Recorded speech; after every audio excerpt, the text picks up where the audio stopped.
The time when Goku had to get his driver's license. All of those comics issues where the X-Men are just hanging around and playing baseball. Wall Label by Bean Gilsdorf. All of these things are works that can or have been argued to be unnecessary. In fact, in the case of that first example, when the series got updated, it was deemed unnecessary by the powers that be. The question of what does and doesn't make a piece of art necessary, and what place it has in society, has been something we've been debating since society began. Plato even wrote about it in the Republic, saying that no poetry was necessary in his Republic.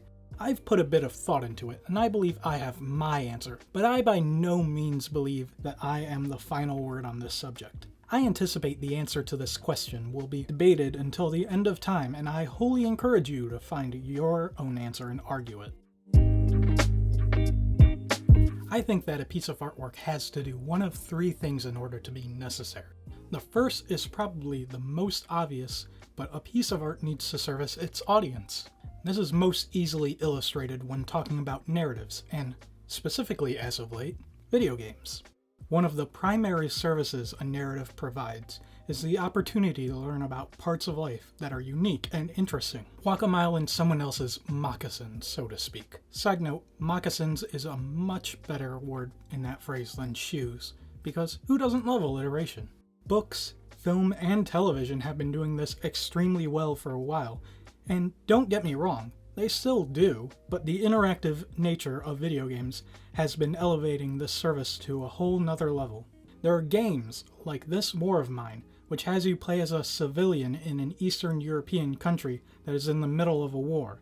You are forced to make incredibly real-feeling and morally gray decisions, like whether to help a woman fend off soldiers or use that time to scavenge for the food you need. And in the end, you leave the game feeling like you were actually there surviving the war. There are also games like The Witness, which is designed to induce the same perspective of the world that the creator has. Or That Dragon Cancer, which depicts a very personal story of a man trying to help his child fight through cancer. Not all of these have to be straightforward. Many of life's greatest lessons are told through metaphor. The Witness that I mentioned just a moment ago is an entire world of meticulously constructed puzzles and patterns that only reveal their purpose to you once you've completed the whole thing. This service is probably the one most people who are involved in art academically would argue why a piece of art is necessary in this world. As English teachers always ask their students, what does this teach us?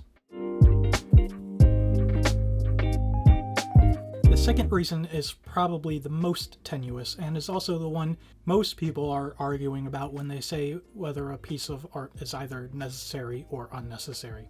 It's how does this piece of art service like pieces of art?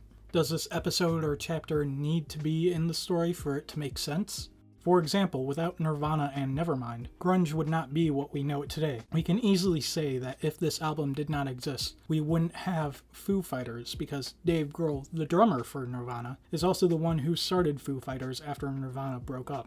When looking at how a piece of work affects like works, you can't just look at how a piece fits into a story. You also have to look at its lineage, especially in this day and age where remix culture has run rampant. It's also why when Hollywood remakes an old movie and people say you shouldn't compare it to the original, they aren't really correct. Sure, a piece of art should be able to stand on its own, but a remake like, let's say, Ghostbusters 2016 isn't actually trying to stand on its own. It's trying to remix the original story so you can engage with it in an intellectual conversation of what if? If a piece of art is only hoping to exist for the sake of influencing or riffing on other art, we could say that the ever-popular phrase art for art's sake would apply, but I and plenty of others that make art would tell you that there's an even more important service that art can provide than art for art's sake. The most important thing a piece of art can do is be art for the artist's sake. Art most of the time is not made to be consumed, but rather so it does not consume the artist. When I was back in film school taking directing classes, my teacher told me of a man on Odysseus's ship. His name was Philocides. He bared an insufferable pain from a wound in his foot. He was alone in his suffering and could do nothing but cry out in pain. He let the pain define him. This is the pain of the artist. All artists, at some point, suffer a deep and irreparable psychological wound, and the only thing they can do to mitigate this pain is to cry out to the world in hopes that someone will recognize or even value the pain they have gone through. What every artist searches for, deep down, is not something petty like fame or fortune. Those are surface level motivations. The artist just wants to know that the pain they have suffered all their life was not in vain, that someone else will come out the other side better because the artist was able to help them. That is why the only reason art needs to exist is because it helped the artist express or mitigate their pain. It's a type of therapy that only those with the wound of philosophies can partake in. Sure, sometimes art is simply made because the artist needs a paycheck, but that is a necessary service. One does need a place to sleep and food to eat to make art. Art is a shepherd for the artist, and so it makes sense that it would provide sustenance.